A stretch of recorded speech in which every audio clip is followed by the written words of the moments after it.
नमस्कार, मैं हूं doctor Ruchi Bhardwaj, Ayurveda fertility expert and Ayurveda consultant. आज का टॉपिक हमारा है कि कैसे 2 या 3 आईवीएफ फेलियर होने के बाद भी आप आयुर्वेद की मदद से गर्भधारण यानी कि प्रेगनेंसी अचीव कर सकते हैं।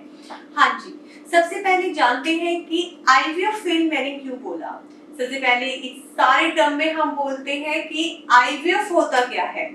IVF in vitro fertilization, in vitro यानी कि टेस्ट ट्यूब बेबी यानी कि एक ट्यूब के अंदर महिला का अंडा ऑयसेट और पुरुष का अंडा स्पर्म को मिलाकर फर्टिलाइजेशन यानी कि भ्रूण को बनाने की प्रक्रिया।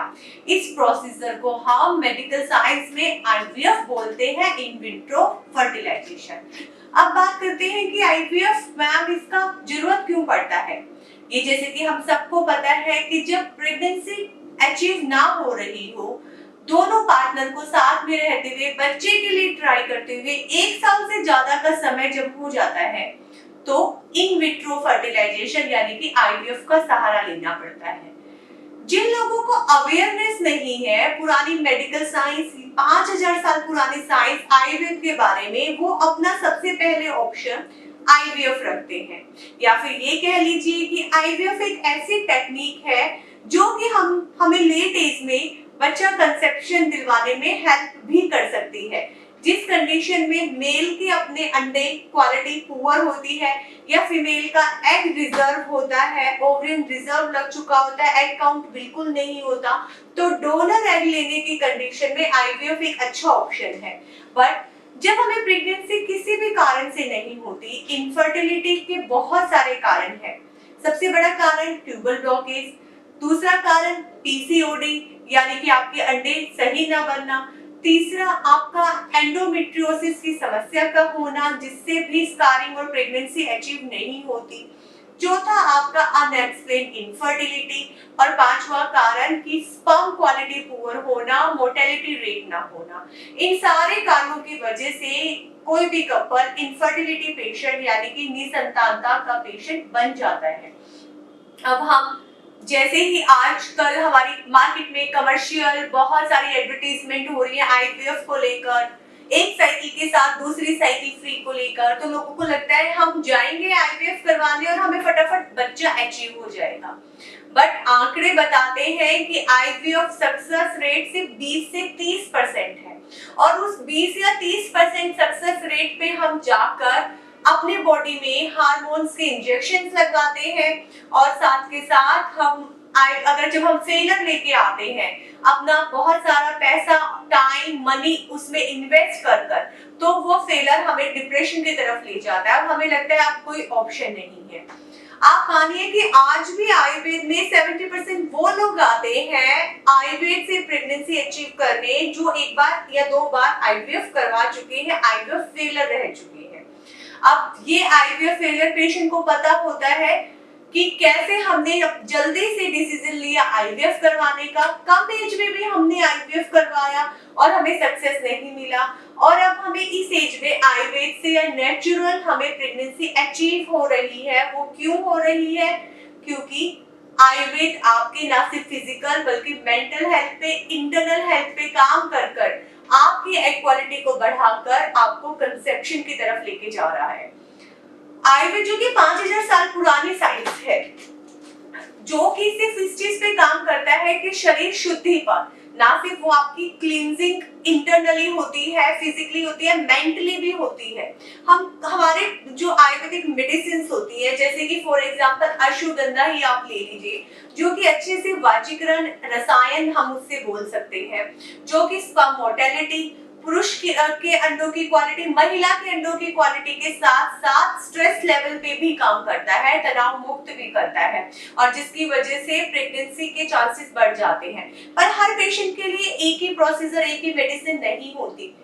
हर आयुर्वेदिक मेडिसिन एक आयुर्वेदिक फर्टिलिटी एक्सपर्ट के अंडर लेनी चाहिए, उसी के परामर्श से लेनी चाहिए, आपकी जो प्रेजेंट कंडीशन है उसी की वजह से लेनी चाहिए।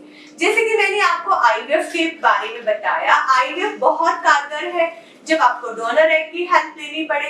आईवीएफ बहुत सारे, जब आप लेट एज में कंसीव कर रहे हैं तो भी वो कारगर है, बट जब आप कम एज में सिर्फ ट्यूबल ब्लॉकेज की वजह से, सिर्फ पीसीओडी की वजह से आप फटाफट आईवीएफ को ऑप्ट कर लेते हैं, आप टाइम ही नहीं देते, आपको लगता है वहां जाते ही हमें बच्चा कंसीव हो जाएगा, तो ये कहीं ना कहीं गलत डिसीजन होता है। आपको नेचुरल को टाइम देना चाहिए, नेचुरल ट्रीटमेंट्स को टाइम देना चाहिए।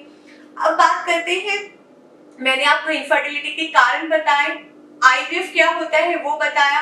अब बात करते हैं आईवीएफ की विफलताओं के बारे में। आईवीएफ क्यों सक्सेस नहीं होता? सबसे बड़ा आईवीएफ का अनसक्सेस होने का रीजन होता है आपकी एंडोमेट्रियम रिसेप्टिविटी सही ना होना, यानी कि आपकी बच्चा दाने की लाइनिंग, जो बच्चा दाने की गद्दे जिसको हम आम भाषा में बोलते हैं, आईवीएफ में बच्चा तो बाहर फर्टिलाइज हो गया, बन गया, ट्यूब में बन गया, बट उसके बाद जब वो आपकी रिसेप्टिविटी देखकर अंदर इम्प्लांट होता है और इसमें फ्लो ही नहीं होता, आपका तनाव, क्योंकि आईवीएफ में आप बार बार हार्मोनल इंजेक्शन लेकर जाकर डॉक्टर की सिटिंग, लॉन्ग टाइम वेटिंग, ये सब कर जब आप इस इम्प्लांटेशन तक पहुंचते हैं तो आपको पता चलता है कि आपकी रिसेप्टिविटी इतनी सही नहीं है, और सबसे बड़ा रीजन होता है कि इसमें अच्छे से रक्त प्रवाह ना होना।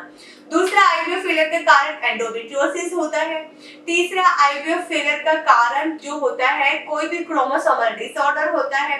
चौथा जो सबसे बड़ा कारण है, अभी मैंने बताया, स्ट्रेस।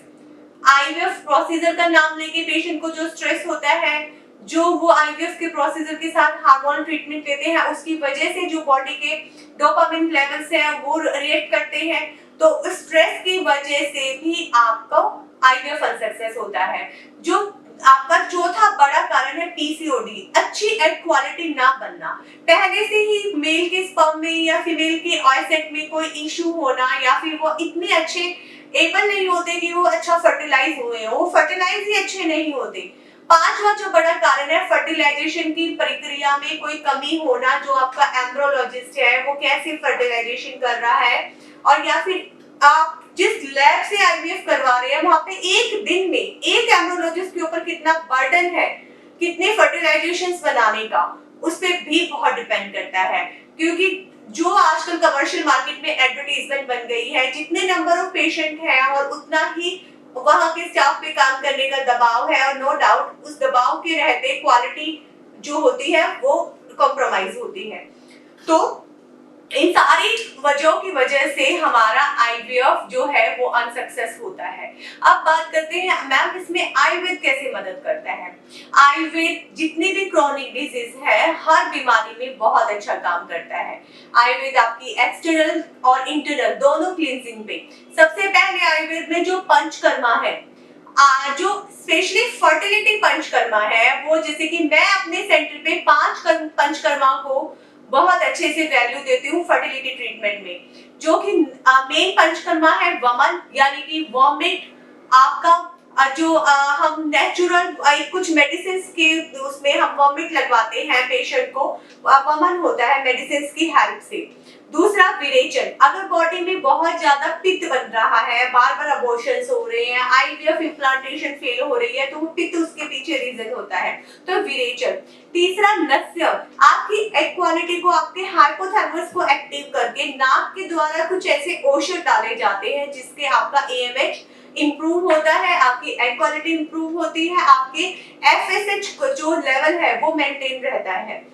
चौथा जो है आपका उत्तर बस्ती थेरेपी। उत्तर बस्ती थेरेपी आपका फीमेल का मेन उस पे काम करती है, जो कि प्रजनन ट्रैक होता है, जो आपका यूट्रस गर्भाशय जहाँ पे बच्चे को चिपकता है उसको क्लींस करता है, वहां से दोषांश को रिमूव करता है, ब्लॉकेज को रिमूव करता है, और साथ के साथ आपका रिसेप्टिविटी फ्लो यानी कि ब्लड फ्लो को उस एरिया में इनहैंस करता है। पांचवा बस्ती, यानी कि एक टाइप का मेडिकेटेड एनिमा आपको दिया जाता है जिससे आपकी इंटेस्टाइन न्यूरिश होती है, और साथ के साथ आपका पेल्विक एरिया पूरा स्ट्रेंथनिंग होता है, और उसकी वजह से भी आपकी इम्प्लांटेशन बहुत अच्छे से सक्सेस होती है। तो ये 5 जो पंचकर्मा है वो फर्टिलिटी ट्रीटमेंट में बहुत वैल्यू करते हैं।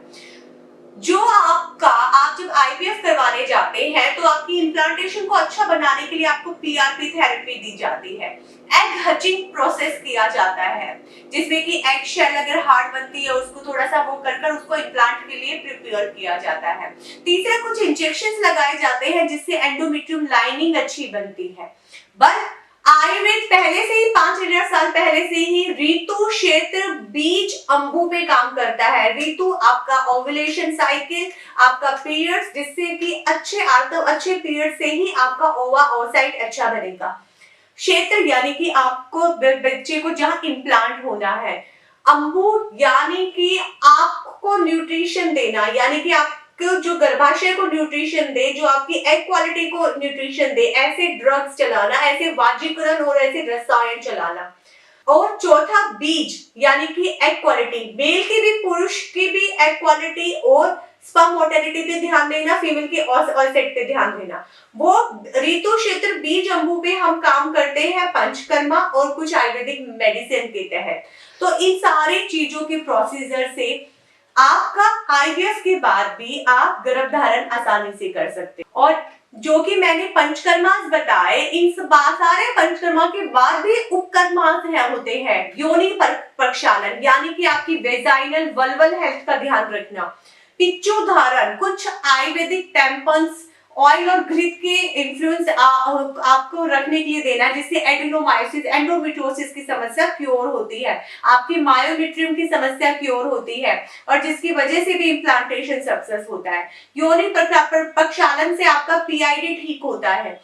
इनके अलावा भी आयुर्वेद में बहुत सारे ऐसे ड्रग हैं जो ना सिर्फ आपकी फर्टिलिटी को इनहेंस करते हैं, आपकी इक्वालिटी को इनहेंस करते हैं, बल्कि आपके मेंटल पीस को भी देते हैं, आपके डोपामिन लेवल सिक्रेशंस को और अच्छा सुचारू रूप से चलाते हैं, जिससे कि आपके स्ट्रेस हार्मोन्स रिलीज नहीं होते और पर्सन मन के साथ यानी कि अच्छे चित्त के साथ आप जब कंसेप्शन अपना प्लान करते हैं तो वो डेफिनेटली सक्सेस होता है। और आयुर्वेद में लाइफस्टाइल, आपकी आहार शैली, जो कि आपका आयुर्वेदिक डॉक्टर आपको बहुत अच्छे से बताएगा, आपकी प्रकृति के अकॉर्डिंग आपको कुछ पर्टिकुलर परहेज भी बताएगा और जो पर्टिकुलर चीजें आपकी इम्प्लांटेशन फर्टिलाइजेशन के लिए जरूरी है वो सब आपको बताया जाएगा। और बहुत सारे ऐसे योगा आसन जैसे कि सूर्य नमस्कार, नौका आसन, पवन मुक्त आसन और धनुरासन, ऐसे बहुत सारे आसन हैं जो कि आपकी पेल्विक स्ट्रेंथनिंग के लिए अच्छे हैं, आपके टूब्स की एडेंशंस को खोलने के लिए अच्छे हैं और उसके साथ साथ एग क्वालिटी को बढ़ाने के लिए भी अच्छे हैं। सो आयुर्वेद इंटरनल और एक्सटर्नल और पंचकर्मा और आहारशाली और आपकी लाइफस्टाइल मैनेजमेंट को बिल्कुल करेक्ट करते हुए आपको फर्टिलिटी आईवीएफ फेलियर के बाद भी अचीव करवा सकता है। बट मैं आप लोगों से रिक्वेस्ट करूंगी कि आयुर्वेद को ऑप्शन ना मानकर उसको मेन एक चिकित्सा पद्धति के रूप में सबसे पहले ऑप्ट कीजिए, क्योंकि जब आप विदाउट एनी केमिकल और हार्मोनल ट्रीटमेंट के हमारे पास आते हैं तो हमें भी सक्सेस देने में आपको बहुत ही कम समय लगता है और बहुत ही अच्छे तरीके से आपको सक्सेस मिलती है। धन्यवाद।